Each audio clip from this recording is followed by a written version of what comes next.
Ladies and gentlemen, may I have your attention please?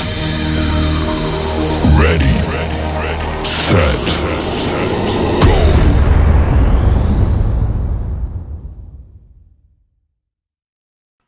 Hai teman-teman, perkenalkan nama saya Dewi Sinta Syanipar, NIM 2210104141. Di sini saya akan melaksanakan UTS saya dengan membuat suatu video pembelajaran mengenai materi yaitu keseimbangan pendapatan nasional dalam perekonomian 2 sektor dan 3 sektor.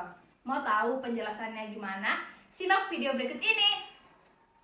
Sebelum kita masuk ke materi tentang keseimbangan 2 sektor dan 3 sektor, kira-kira apa ya pengertian dari pendapatan nasional itu?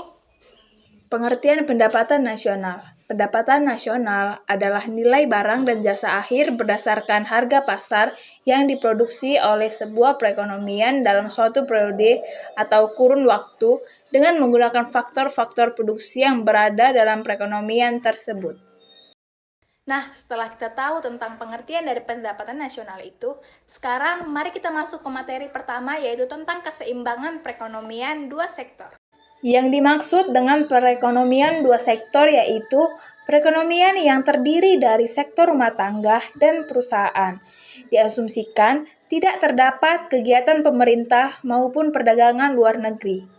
Kira-kira bagaimana keseimbangan itu dapat terjadi pada perekonomian 2 sektor? Keseimbangan itu dapat terjadi pada perekonomian 2 sektor apabila keseimbangan dalam perekonomian 2 sektor merupakan dari sisi pendapatan dan sisi pengeluaran yang dilakukan oleh sektor rumah tangga dan sektor swasta dengan mengabaikan sektor pemerintah dan sektor luar negeri.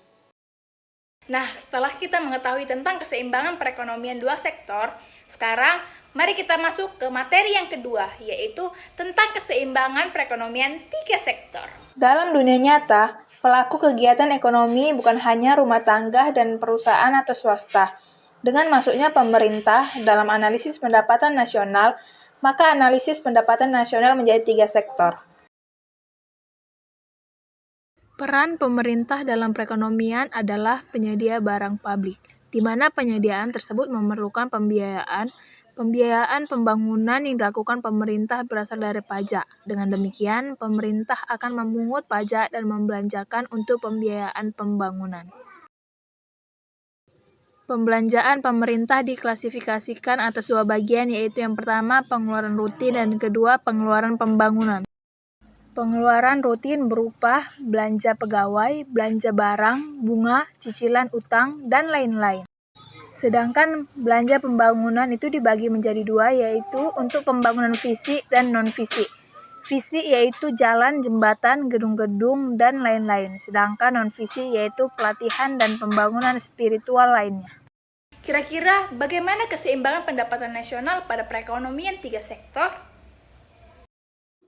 Perekonomian 3 sektor akan seimbang apabila penawaran agregat atau Y sama dengan C ditambah I ditambah G, di mana Y adalah penawaran agregat dan C ditambah I ditambah G adalah permintaan agregat. Nah, mengenai penjelasan tentang keseimbangan pendapatan nasional dalam perekonomian 2 sektor dan 3 sektor, kira-kira apakah teman-teman mengerti terhadap materi yang telah saya jelaskan? Lalu, apakah ada pertanyaan mengenai materi tersebut? Nah, jika tidak ada, sekian dari video saya. Semoga video ini dapat bermanfaat bagi kita semua. Terima kasih.